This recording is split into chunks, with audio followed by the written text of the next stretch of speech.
கிண்டியிலிருந்து கோயம்பேடு, கோயம்பேட்டிலிருந்து கிண்டிக்கு உயிருக்கு ஆபத்தை ஏற்படுத்தும் வகையில் பைக் ரேஸில் ஈடுபட்ட இளைஞர்களின் வீடியோ காட்சி சமூக வலைதளங்களில் வெளியாகி தற்போது வைரலாகி வருகிறது. இது குறித்து விரிவாக பார்க்கலாம்.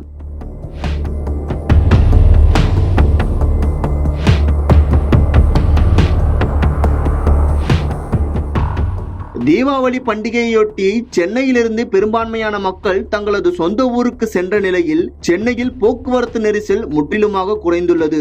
இதனை தங்களுக்கு சாதகமாக்கிக் கொண்ட இளைஞர்கள் நேற்று இரவு 1:30 மணியளவில் கிண்டியிலிருந்து கோயம்பேடு, கோயம்பேட்டிலிருந்து கிண்டி என மீண்டும் சுமார் 5க்கும் மேற்பட்ட முறை கோயம்பேடு 100 அடி சாலையில் இருபுறமும் பந்தயத்தில் ஈடுபட்டனர். சாலையில் நெருப்பு பறக்க செல்வோரை அச்சுறுத்தும் விதமாக சுமார் 50க்கும் மேற்பட்ட இளைஞர்கள் இருசக்கர வாகனங்களில் பைக் ரேஸில் ஈடுபட்டனர். இதனால் சாலையில் சென்ற வாகன ஓட்டிகள் பயந்து சாலையில் தங்களது வாகனங்களை ஓரங்கட்டிய நிகழ்வு அரங்கேறியது. சுமார் 5க்கும் மேற்பட்ட முறை பைக் ரேஸில் ஈடுபட்ட இளைஞர்களை கண்டு பயந்த பொதுமக்கள் உடனடியாக போலீசாருக்கு தகவல் அளித்ததன் பேரில் இரவு 2 மணியளவில் வடபழனி மேம்பாலத்தின் 4 முனைகளிலும் போலீசார் பேரிகேடு அமைத்து சோதனையில் ஈடுபட்டனர். போலீசாரை பார்த்ததும் வாகன பந்தயத்தில் ஈடுபட்ட இளைஞர்கள் ஆளுக்கு ஒரு திசையாக ஓட்டம் பிடித்தனர்.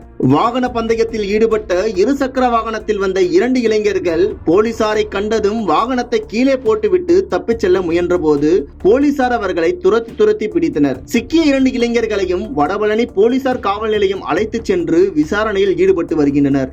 இளைஞர்கள் கிண்டியிலிருந்து கோயம்பேடு நோக்கியும் கோயம்பேட்டிலிருந்து கிண்டி நோக்கியும் 50க்கும் மேற்பட்ட இருசக்கர வாகனங்களில் சென்றது பார்ப்பதற்கே பயத்தை ஏற்படுத்தும் விதமாக பைக் ரேஸில் ஈடுபட்ட காட்சிகள் வெளியாகியுள்ளது. மேலும் வடபழனி மேம்பாலத்தில் பேரிகேடு அமைத்து பைக் ரேஸ் ஈடுபட்ட இளைஞர்களை துரத்தி போலீஸ் பிடிக்கும் காட்சியும் தற்போது வெளியாகி பரபரப்பை ஏற்படுத்தியுள்ளது. குறிப்பாக போலீசார் ஒருபுறம் சோதனையில் ஈடுபட்டுக் கொண்டிருந்த போது போலீசாருக்கு சவால் விடும் விதமாக மறுபுற சாலையில் வேண்டுமென்றே மீண்டும் பைக் ரேஸில் ஈடுபட்ட வீடியோவும் தற்போது வெளியாகி பரபரப்பை ஏற்படுத்தியுள்ளது. பிடிபட்ட 2 இளைஞர்களிடமும் வாகன பந்தயத்தில் ஈடுபட்ட மற்ற இளைஞர்கள் குறித்து தீவிர விசாரணை மேற்கொண்டு வருகிறது.